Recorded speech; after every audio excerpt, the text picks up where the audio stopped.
My name is James Kernshaw. I work at the NYPD as a 911 operator. The job wasn't too high demand and it let me work for the police force without my wife getting too worried.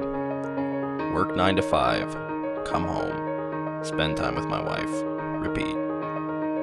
Walk through Central Park some evenings, maybe take out on others. It was bliss. Was bliss. Until Emily went missing. I came home to an empty house, but her car was still outside. After 2 weeks, the department gave up their search, but I felt like they hadn't done enough. I waited a little while and then requested to be a detective. Normally it takes a lot of work to become a detective, but after all the time I had given to the department, they didn't really have a problem promoting me. But the chief warned me not to get involved in Emily's disappearance. Obviously a conflict in interests. I told him I wouldn't. Just wanted to make sure no one else went through what I did. He bought it. After all, I hadn't given anyone any reason not to believe me. Besides, what I did off duty was between me, myself, and I. I had access to the files now, and that's all that mattered.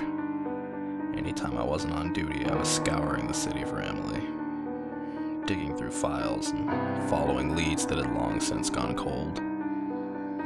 That was a year ago.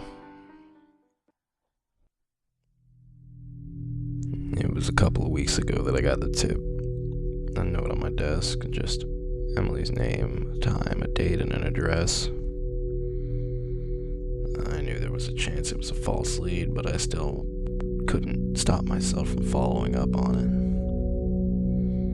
The address brought me to an old warehouse, not abandoned. At least it didn't seem abandoned. It was pretty clean on the inside.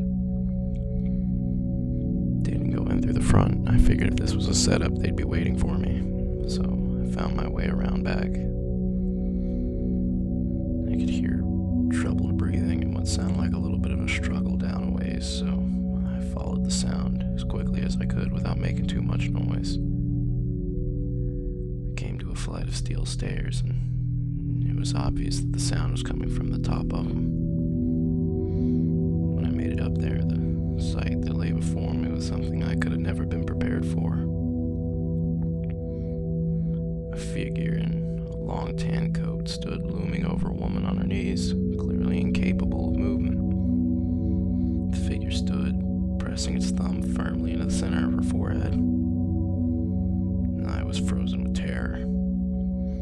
The only thing that brought me to was seeing her fall lifeless to the concrete floor. The sound of her head hitting the ground snapped me back into reality. I drew my gun, aimed, and shouted, "Freeze, NYPD." The man, that thing, snapped its entire body in my direction. I told it not to move, to put its hands where I could see him, and the coat flew open. Inside was a darkness no mortal man should ever have to conceive. The thing let out a shriek that was beyond any mortal creature's capability. Glass around us shattered, and I was sent reeling back on my heels. I don't know what was louder, the ringing in my ears or the handrails ringing after the back of my head bounced off of them. Last thing I remember seeing before blacking out was that creature dropping itself out of a shattered window and the lifeless body of that woman. Like I said, that was a couple of weeks ago. I came to in the hospital. They told me it was a miracle I was alive considering how hard I'd hit my head. There was a distinct chance of serious brain damage, but after a couple tests, they figured I was just concussed. When the chief came to visit me, he said I could chalk that one up to having a hard head. He told me that they're still trying to ID the body, that there was no sign of damage outside of a dark maroon spot on her forehead. Surely enough, that's where the thing's thumb had been.